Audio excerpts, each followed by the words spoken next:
about to complete that sentence in the previous lecture. The ultimate goal of hermeneutics for Schleiermacher is to understand the text as much as the author and also better than the author himself. Trying to understand the text as much as the author and better than the author himself. So we'll have to see whether it's possible that we can understand the text better than the author. Why we can understand the text better than the author? Because we have lived a long stage of life which the author has not lived. For example, if I'm reading Aristotle, we are almost 2000 years of history we have, which Aristotle did not have. Aristotle did not have. So I'll be able to understand Aristotle perhaps in a different way, much different way than Aristotle himself was understood totally. So we will be able to understand much different, much better than the author. That's what Schleiermacher says. Although it's a debatable question. So thus, this is in brief, in a small summary, the starting point of hermeneutics from the father of modern hermeneutics called Wilhelm, this one called Friedrich Schleiermacher. So remember two important things: the subjective level and the objective level, the grammatical level or the psychological level, and what are the implications of these two levels. And for Schleiermacher, he gives a little more emphasis on the psychological, the subjective level, not so much on the objective level. Thus, Schleiermacher is beginning, so this one, what is that, for modern philosophy.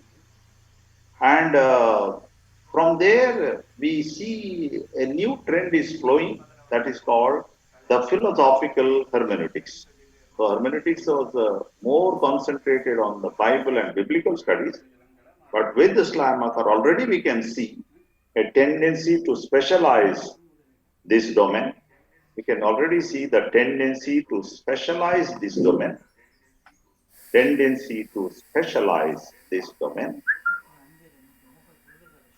and thus we are moving towards what we call the philosophical hermeneutics.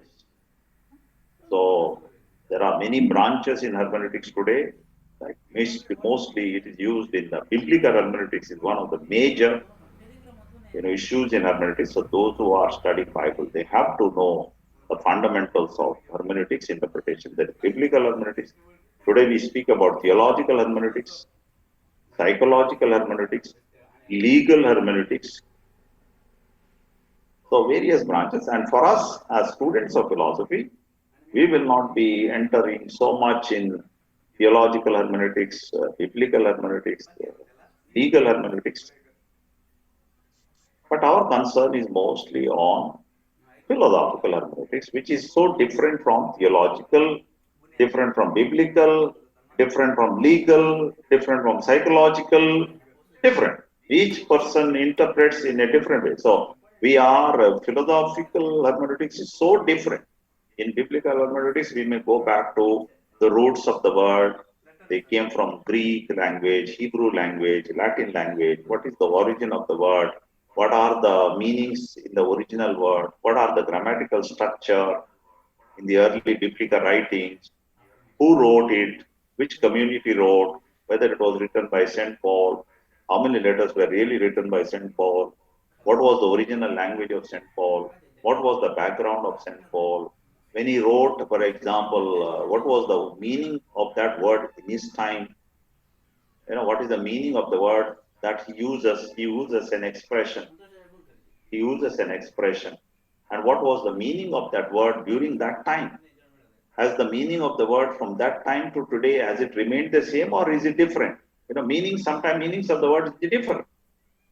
And sometimes the meaning of the word in the original language, when it is translated to other languages, the meaning is not the same. Suppose you are saying something in Malayalam, original, and you are trying to translate that into English, and you see that meaning is not exactly the same. So you see so much attention. So in biblical studies, you have to do all that. That's why those who go to study Bible, they have to study many languages.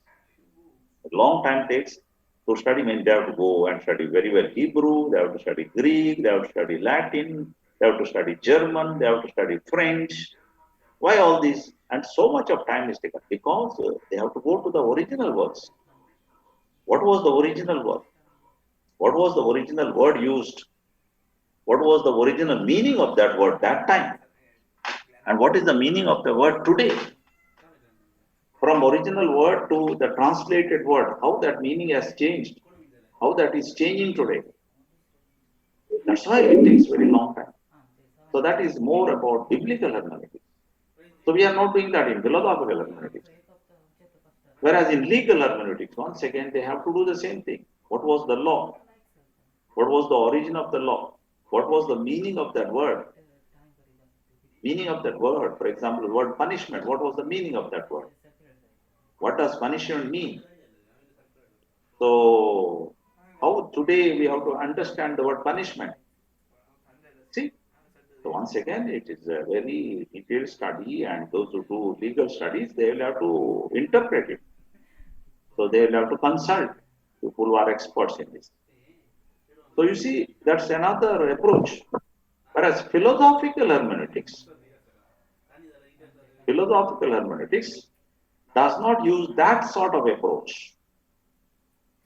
Now, philosophical hermeneutics sees the fundamental principles behind any interpretation.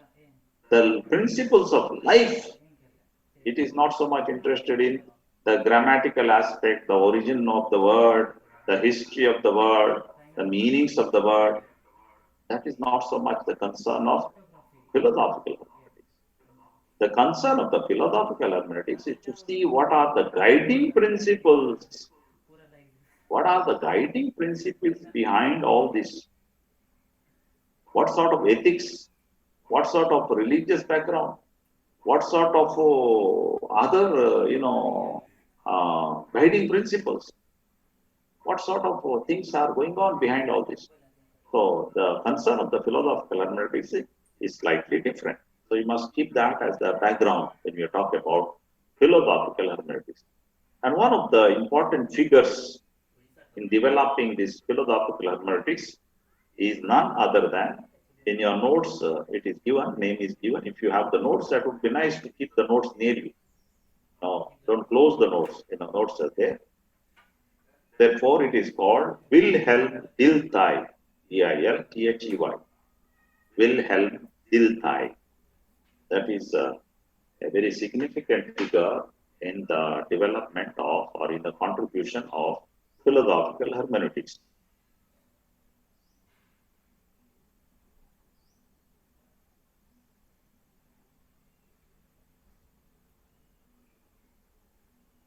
Now, Dilthey's contribution to philosophical hermeneutics is very significant. Dilthey's contribution to philosophical hermeneutics is quite significant.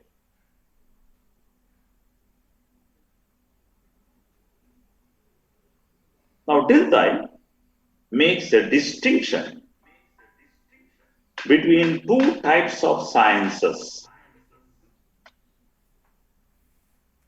Makes a distinction between the existence of two types of sciences.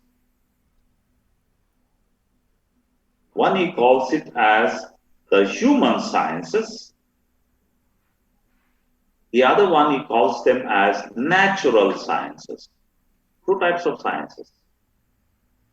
The sciences that are existing today can be classified into two categories.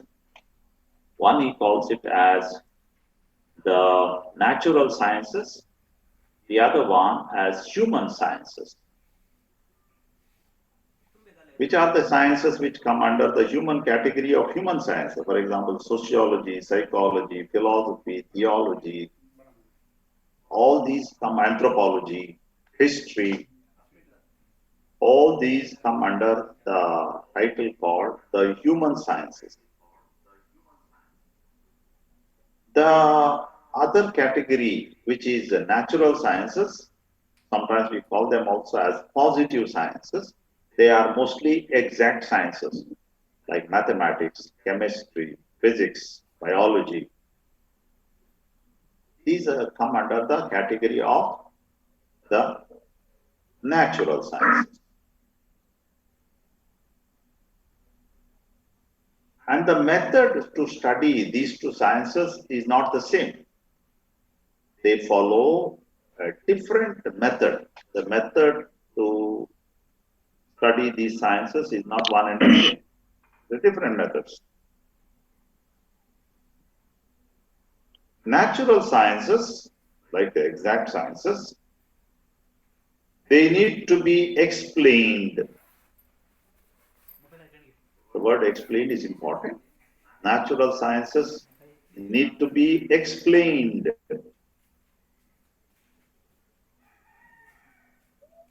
Whereas human sciences need to be understood. So keep that in mind. The difference is very important. We explain the natural sciences, whereas we understand the human science.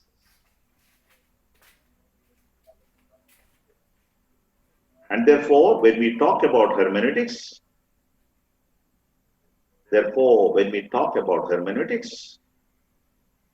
we apply it to the human sciences and not so much to the natural science. Because natural sciences, we just understand. If you ask me, 2 plus 2 is what? 4. You don't have to, there is no interpretation required. And everywhere it's the same. The same thing with physics, chemistry, formulas. The formulas that are used in mathematics, physics, chemistry, they are universal. Everywhere they are interpreted in the same way. Everywhere they are spoken in the same line. So you can't, each one cannot interpret it. Somebody cannot say that, my friend, for example, Shibin cannot say that in my place 2 plus 2 is 7. He cannot say that.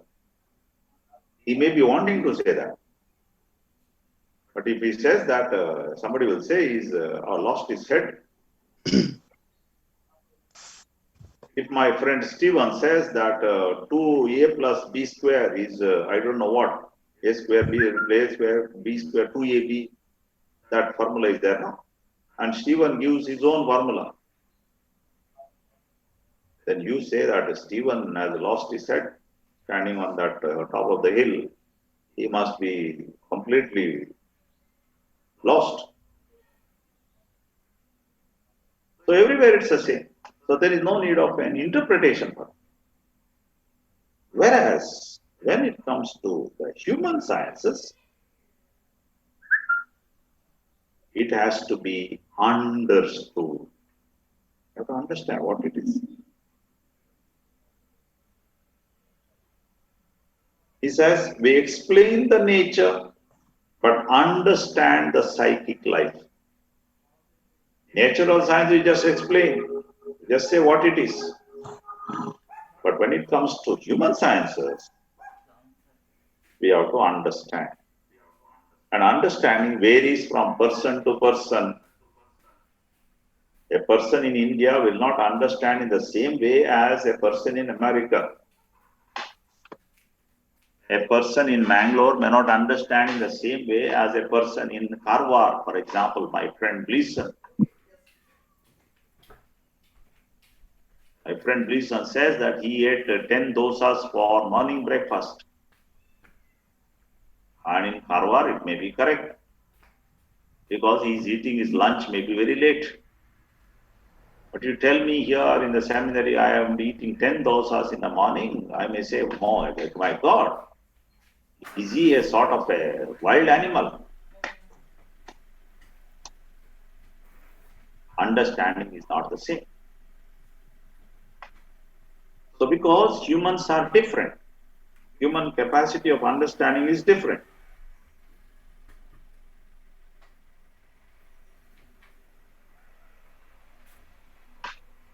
So hermeneutics has to be applied to the human sciences.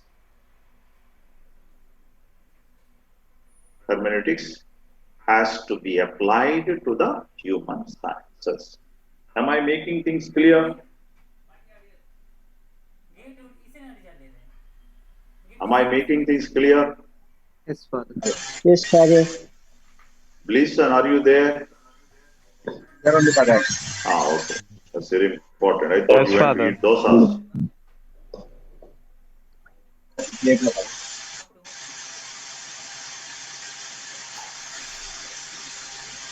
Then the next point, Dilthey is talking about the fundamental thing in hermeneutics.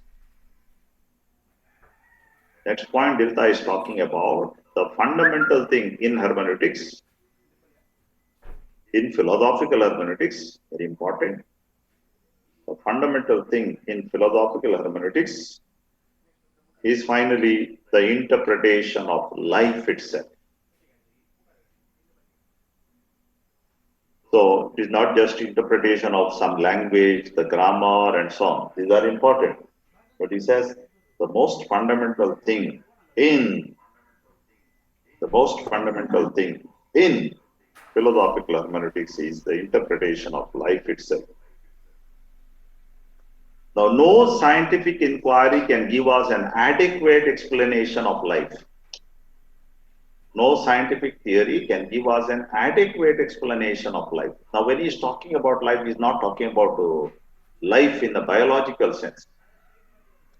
Biological sense he's not talking about. Life can be understood also in biology. But he's talking about life from human sense. So he says the most important thing in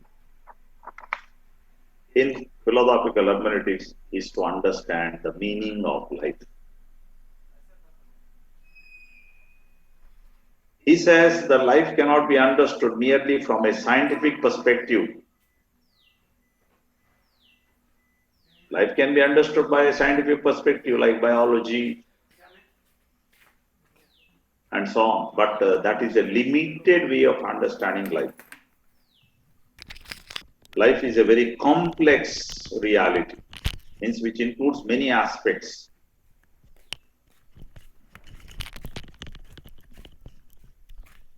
So hermeneutics is nothing but philosophical hermeneutics is nothing but philosophical hermeneutics is nothing but trying to grasp life and its multitude of aspects, trying to understand life and its multitude facets, multitude aspects.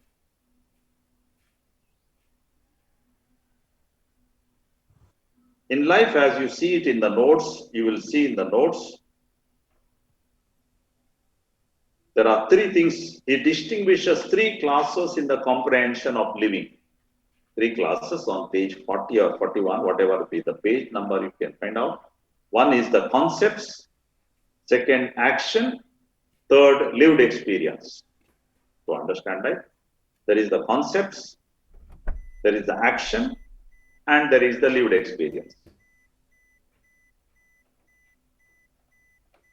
Concepts include judgments, intellectual complexity. Here he says the comprehension is interested in the invariable content of the different contexts and its complex comprehension of the living. So here in the first part, concepts, life has certain scientific way of understanding life, certain scientific way that we cannot exclude.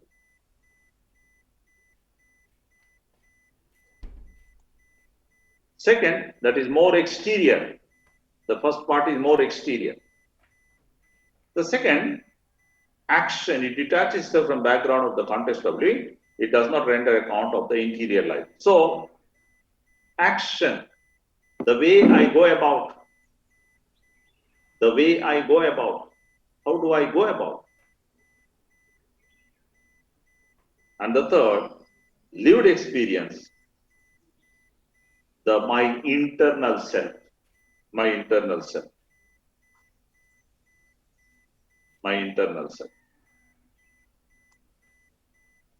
internal self.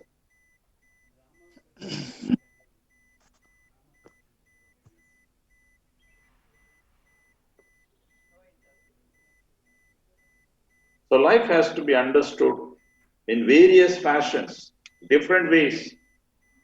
We cannot understand life in the same manner. We cannot understand life in the same manner.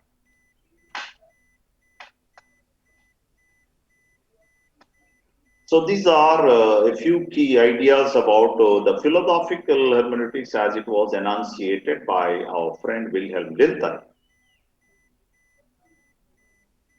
Are you tired? No, Father. No, Very Father. good. Very good. You see, that means you are interested in the classes. That is something good. What about my friend Rajesh? Slightly, Father. Very good. So, Sukesh, are you Anytime, there? Father. Ready. Yes, Father. I'm there.